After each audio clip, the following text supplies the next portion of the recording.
The number one question has been, what are you wearing tonight? I've been known for actually dressing up in costumes, and everybody down to the department chairmen at UT Tyler have asked, so are you dressing up for this program or not? So no, I'm wearing a turtleneck. I'm all the way up to here. The Progressive Era was a period of social activism and political reform in the United States that ran from the 1890s to the 1920s. Progressives believed that the family was the foundation of American society, and the government, especially city government, should work to strengthen and enhance the family. City councils and later commissions should pass and enforce whatever rules might be necessary to achieve their goal. Tyler was no exception. I'm going to take each of these city ordinances individually, although they will all overlap by 1920. Although Tyler originally incorporated in 1850, the earliest surviving city ordinances date back only to June 1st, 1888. Under the heading, Public Peace and Order, the city law books state, whoever shall in this city appear in any public place in a state of nudity or in a dress not belonging to his or her sex, or shall make an indecent exposure of his or her person, shall be deemed guilty of a misdemeanor. This wording, good timing, excellent timing. This wording, in a dress not belonging to his or her sex, was certainly not unique to Tyler. That exact phrase shows up in the city ordinances of Columbus, Ohio as early as 1848, and in Chicago in 1851. It became the basis for arresting women in uniform during the Civil War if they were discovered in town, as opposed to inside a military camp, in which case they were handled by the provost. After the war, the prohibition of men wearing women's clothing and women wearing men's seemed to be part of the standard set of city ordinances adopted across the country. Why? Was it simply a reaction to Deuteronomy 22:5, in which God commands that a woman is not to wear that which pertains to a man, and a man is not to wear that which pertains to a woman, for all that do so are an abomination? One of the books I consulted stated that a primary reason was actually to deal with gender fraud. According to Nan Hunter, cross-dressing was mostly used by women seeking the advantages of manhood by passing as men, in an era that was severely limited employment for women and limited travel opportunities for single women trying to get around. City ordinances sought to reinforce proper sex roles by prescribing dress and behavior. Men wear pants, and women wear corsets and petticoats and floor-length dresses and sometimes bustles. Of course, some cases were probably transvestites and transgendered persons, also being regulated by law. This regulation would remain in effect locally all through the Progressive Era. In 1896, in Fannin County, a girl was arrested in a barber shop for wearing clothing of the opposite sex, getting ready to run away from home. Another young woman in Fort Worth in 1916 was arrested for being on the streets in men's clothing after a masquerade party. I haven't found a Tyler case, but the city fathers were ready. The 1888 Tyler City Ordinances also stated, "It shall not be lawful for any person to keep or cause to be kept within the limits of the city of Tyler a bawdy house, or a house of ill fame, or any house which persons may frequent for the purpose of prostitution." A bawdy house is a house kept for the purpose of prostitution and visited by persons for said purpose. And all prosecutions for keeping a bawdy house, house of ill fame, or house kept for purposes of prostitution, contrary to ordinance, within the city, proof of the general reputation of the house in question in the community or in the neighborhood in which the same is located, shall be admissibility to establish its character. Any person violating any of the provisions of Article 54 shall be deemed guilty of a misdemeanor, and on conviction shall be fined in not exceeding in any sum not more than $100, back when $100 was a lot of money, and may be in addition thereto be imprisoned for any time not exceeding 15 days. and each day such violation may continue shall be deemed a separate and distinct offense. Any person in the city who shall be found in company with a female vagrant and paying attention to her as such shall be deemed guilty of a misdemeanor, and upon conviction shall be fined not exceeding $50.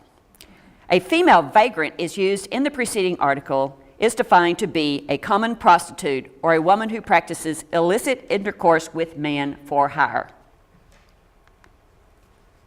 2 years later, an additional ordinance was proposed forbidding the unlawful assembling of 2 or more females on the public streets. Evidently, that was just a little too vague. Or perhaps it was resented by the proper ladies of Tyler because it never came out of committee. A month later, the City Council actually passed an ordinance prohibiting the going upon or along the public streets of the city after 10 o'clock at night by females and 9 o'clock by boys, unaccompanied by parent, guardian, or some person standing in lawful relation.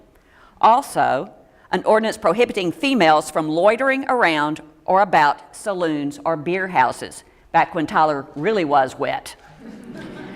So evidently all women had a 10 o'clock curfew, but men could be out at all hours, of course, and hang around the bars all they wanted. Girls could, I guess, legally stay out 1 hour later than boys, if you just read it as is. So did Tyler have a problem with prostitution around the turn of the last century? The archives downstairs has a single volume of the criminal docket, Mayor's Court, City of Tyler, and it's for the 1890s. There are no prostitutes listed, but there are plenty of women vagrants. Evidently, the local police ran a raid just before Christmas in 1894.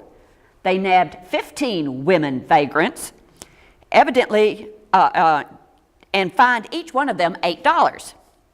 On August 27, 1895, they picked up Mary Frances Hardiman, alias Switch Engine Jim, for loitering around a saloon, and she was sentenced to 18 days of work and $10 of court costs. You just Switch Engine Jim? The same day, Cindy Reed was also arrested for loitering around saloons and fined $10. There were others scattered through the book, but I only found one man arrested for consorting with a woman loitering around a saloon.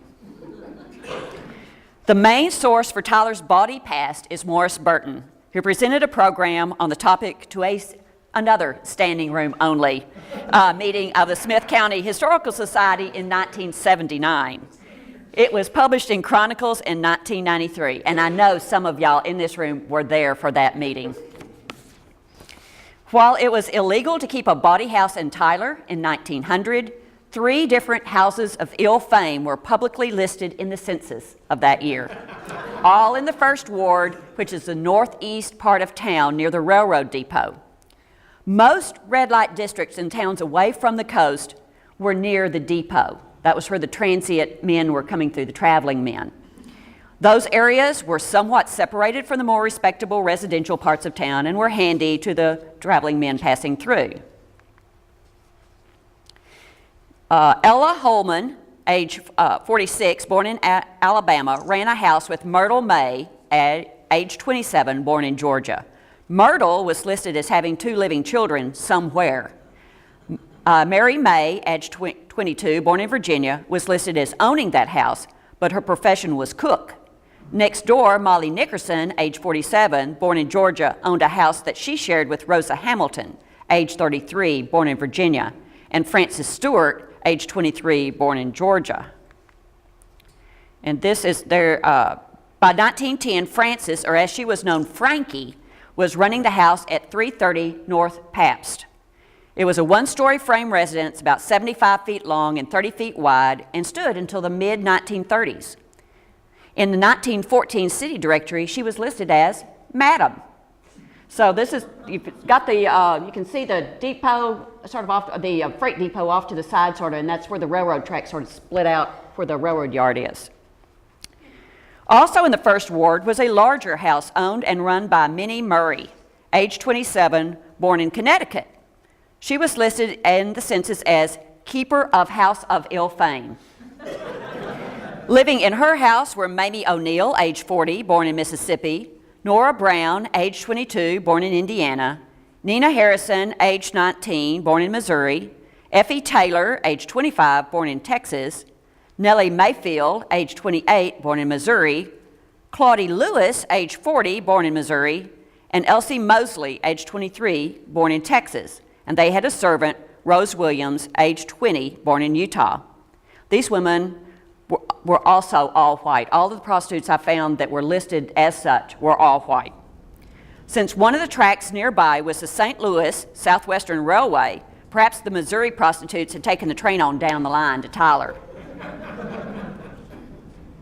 Miss Minnie's establishment for the better class of prostitutes was at 414 North Fannin, near where the St. Louis Southwestern, or Cotton Belt, crossed the ING Railway. As far as we now know, the house had no special name.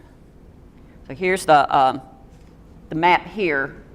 The passenger depot is just above. Let's see, I've got a thing on here, I think. Yeah, that's not one to go. But it's south of the railroad yard. There's Spring and Fanny, which is now Fannin. I guess we really got proper. We didn't want anything called Fanny anymore. It had 2 floors made of cherry red brick with chalk white mortar.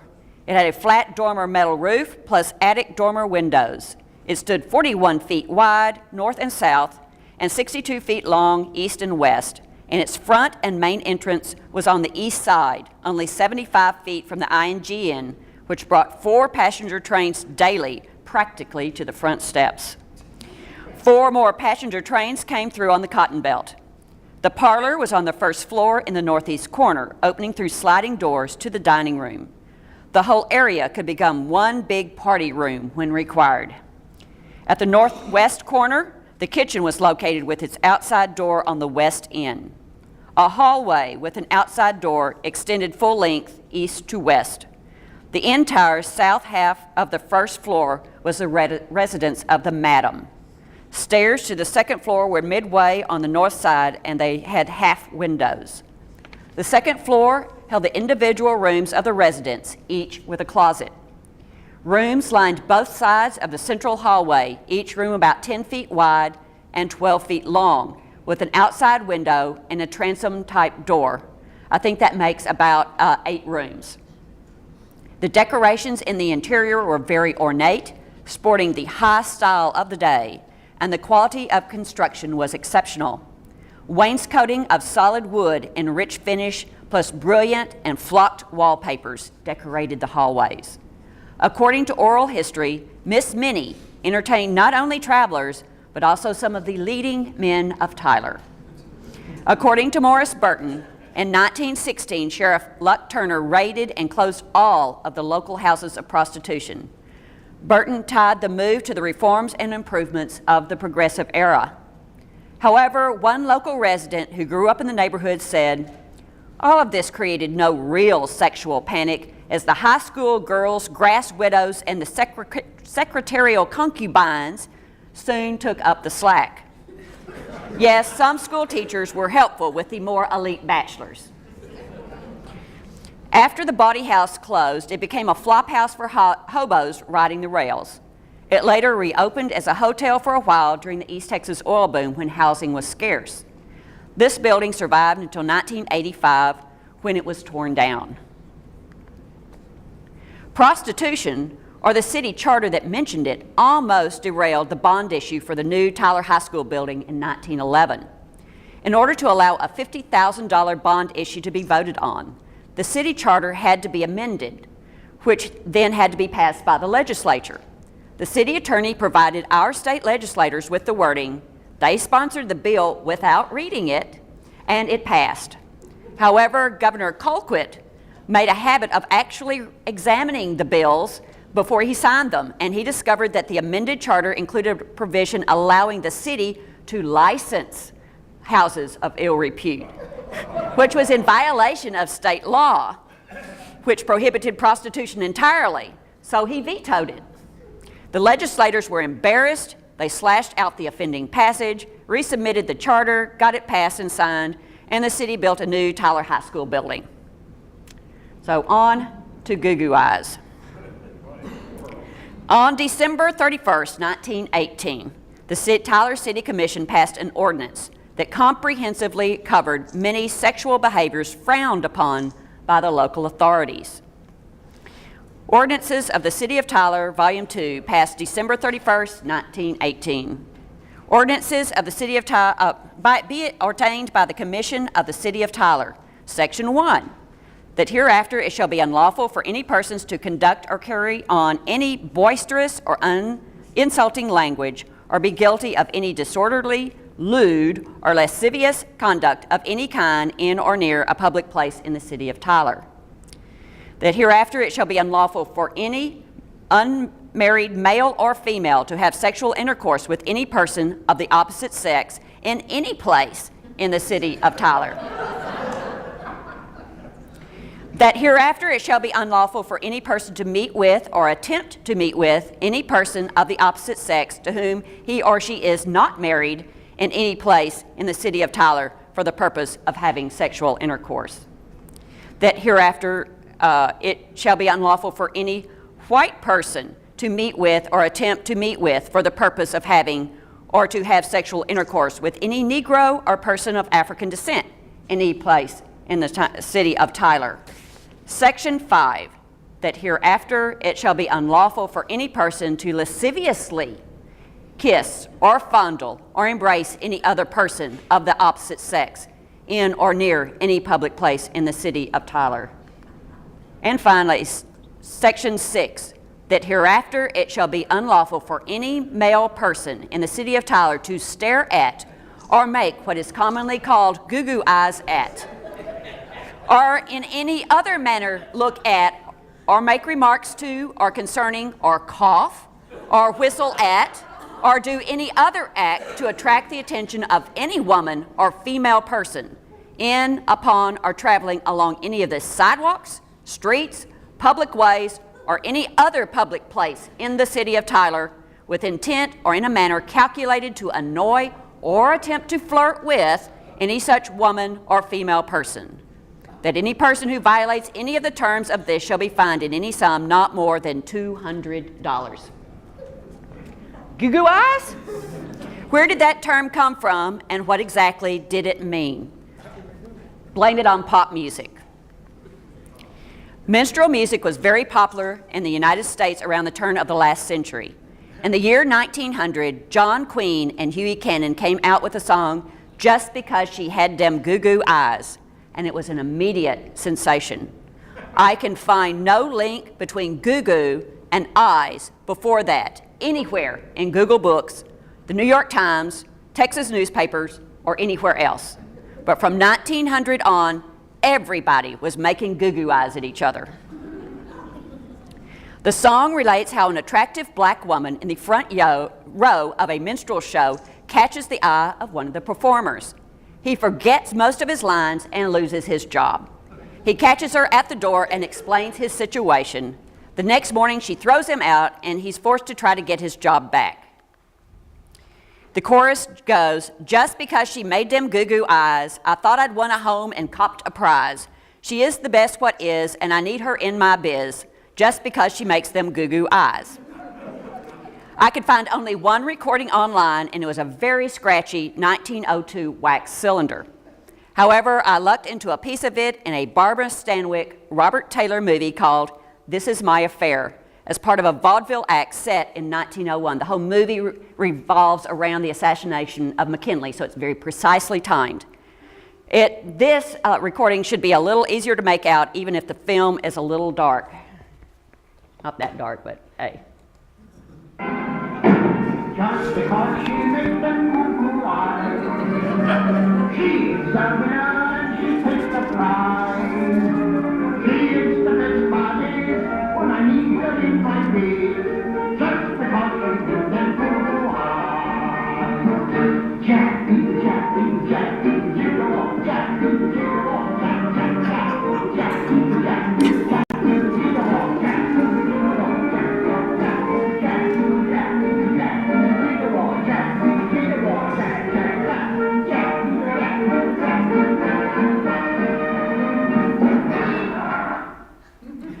And I dare you to forget that song now. It's going to be an earworm in your head. That song will just keep with you. Let's see. The song, believe it or not, was sung at a bridesmaid dinner for a Vanderbilt wedding in 1901.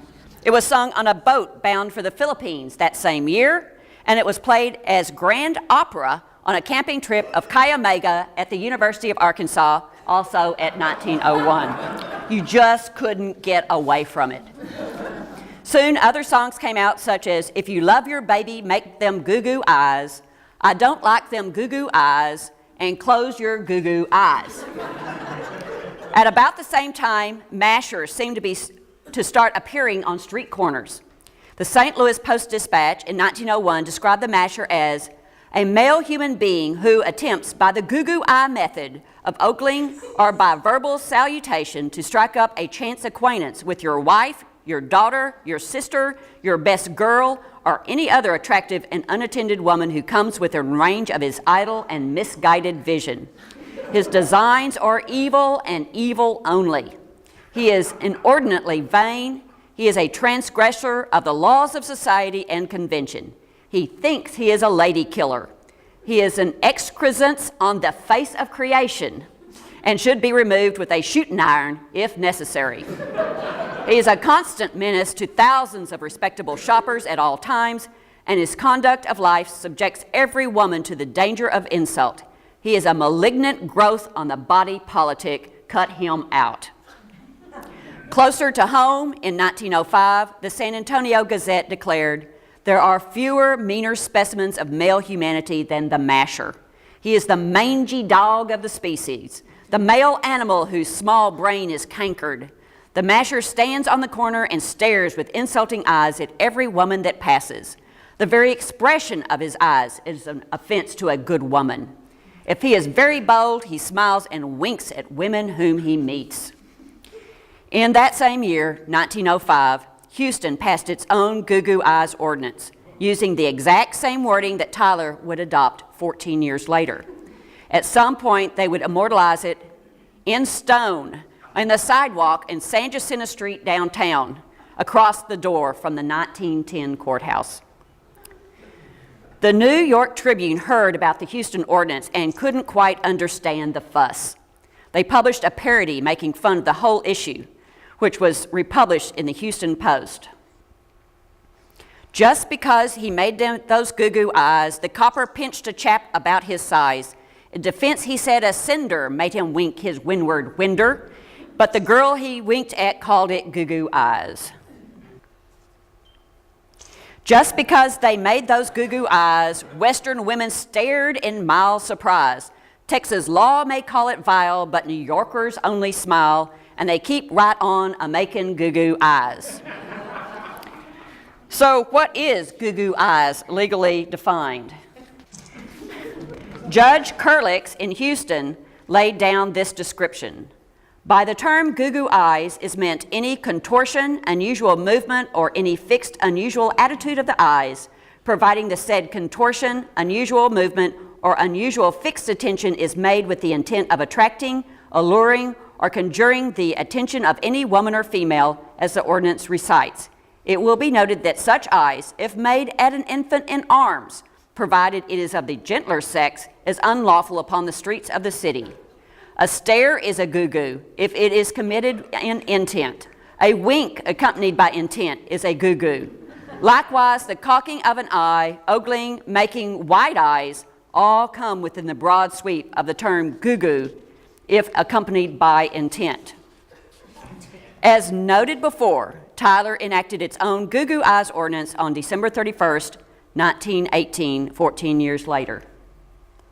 The Tyler paper on January 1st, 1919 announced, "Cut out spooning in Tyler or the police will get you."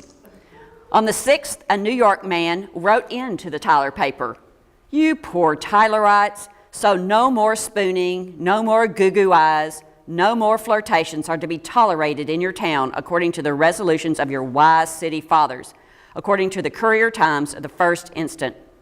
How cruel! Don't look for immigration from New York. Our city fathers are more liberal. we have Lover's Lane in our beautiful Central Park and on 2nd Avenue. It is certainly a great ordinance for the city of Tyler in this advanced age. Will the young people obey the law and do without the goo-gooing? Have the law repealed and don't depopulate Tyler.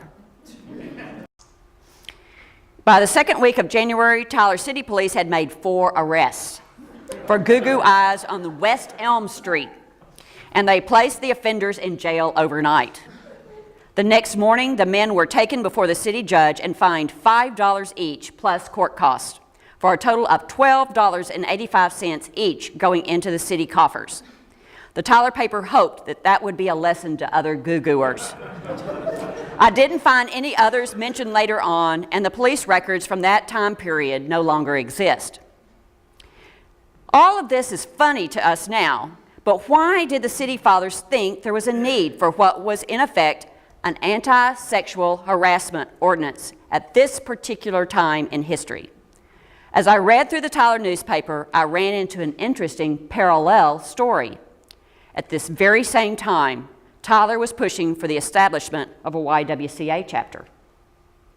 According to one article, as our girls and women enter more and more into the professional and business world, as they are doing in increasing numbers, there is more and more need for some organization that will look after their social, moral, and physical well-being, some center that will take the place of the home for those who are necessarily taken away from home.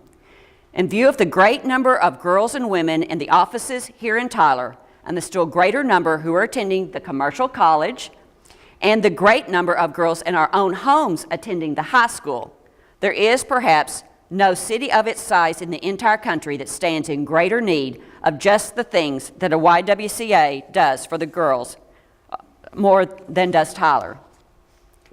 Up until the early years of the 20th century, Tyler was still a country town in a rural county. Most of the girls lived on the farms of their fathers until they married, and they stayed under a man's protection their entire lives. Now girls were moving away from home, into town, going to the commercial college, working in offices, and walking to and from boarding houses past men they didn't know who were making some level of advances toward them. It made some of the girls uncomfortable, and what's more important, it made some of their fathers very uncomfortable. The Goo Goo Eyes ordinance passed on December 31st, 1918, and the YWCA opened its rooms above Parker and Pinkerton's store on North Broadway on May 2nd, 1919, complete with kitchen, dining hall, reception hall, secretary's quarters, and other rooms. But poor fathers, the roaring 20s were right around the corner. So, gentlemen, can you still get arrested on the streets of Tyler for giving some pretty girl Goo Goo Eyes? Legally speaking, I think you are safe. This ordinance is no longer on the books according to the online code. I think that after a while it just went dormant.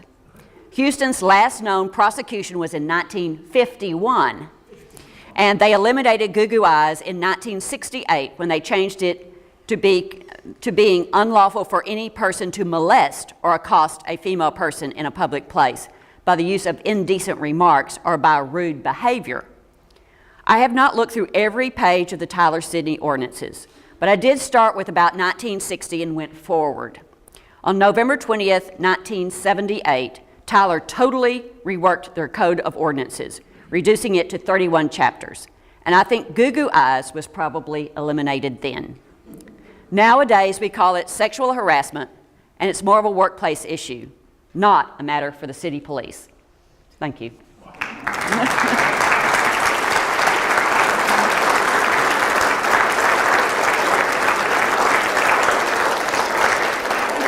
Would be happy to take questions if you have some, and you just, the level of research that this woman does when she approaches the subject is truly remarkable. I was sitting here thinking, isn't there a candy called Goo Goo Cluster?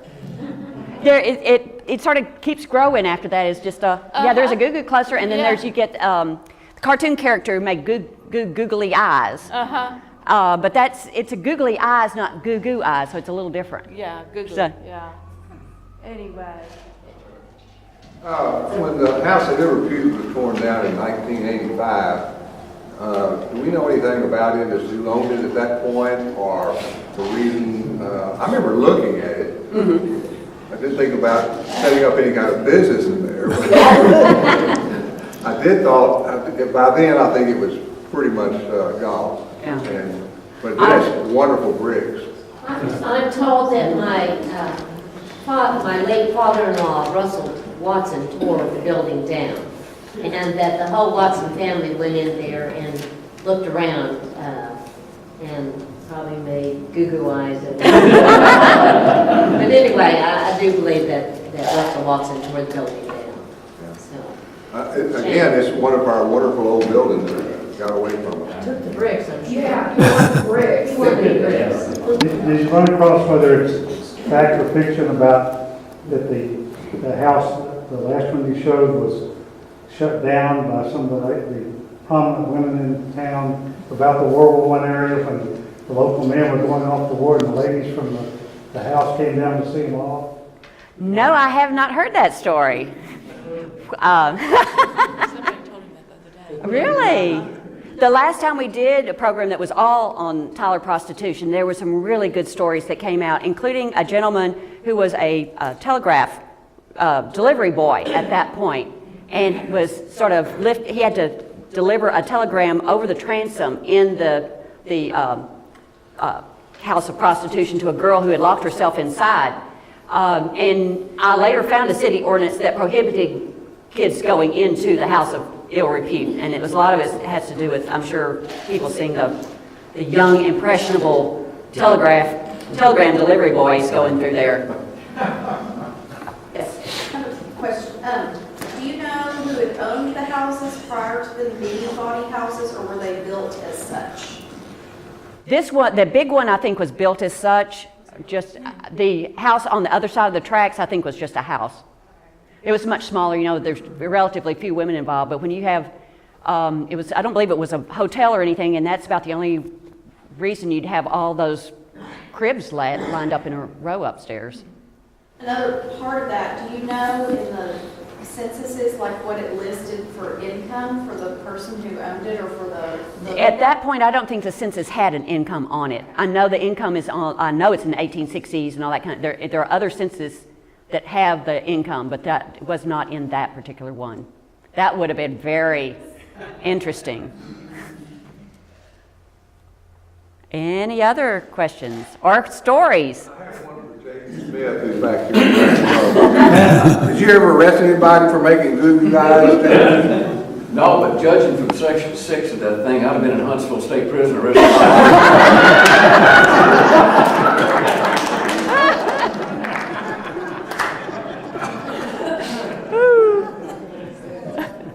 Yes. The city of Whitney on the other side of Hillsborough, they had a lot of trouble in the 50s and even 60s. There was a little hospital across the street from where a lot of men would sit and spit and chew tobacco and whistle, especially at pregnant women who were going into the hospital. And I don't think the sheriff was ever able to do anything, or whoever the law officer was at that time, because the men just insisted that they continue their whistling and saying any crude remarks that they wanted to. Finally, I guess most of them died off. With a little help. I don't know about the Goo Goo Eyes, but I think it just doesn't Did matter. any of the madams or the ladies of the night maintain black books? And if so, whose names were in? I have not seen one. I doubt it got reserved. They probably moved on. I think, I mean, the big major madams probably stuck around a while, but I imagine a lot of their employees were fairly transient. So that's, but it would have been an interesting blackmail situation. It just doesn't hit the Tyler newspaper for some reason. Yes. Was there a house somewhere down there in that area, a swimming pool in the basement? Have I heard that somewhere? I don't know anything about a swimming pool. Was there a house down there somewhere that had a pool, swimming pool in the basement? Seemed like I had read that somewhere. I dreamed it. You heard it too. I heard that. She asked me about it. I heard it either. I don't know. Huh. I Maybe don't. somebody came in and just told us that. I don't know. You never can't tell there's, if we don't preserve stories like that, they don't get preserved. So that some of these really great stories may have already died off because they're not going to hit the paper. They're not going to, get into all the history books unless we discover a wonderful set of letters somewhere or a diary or something. Well, if it exists, Vicki will find it.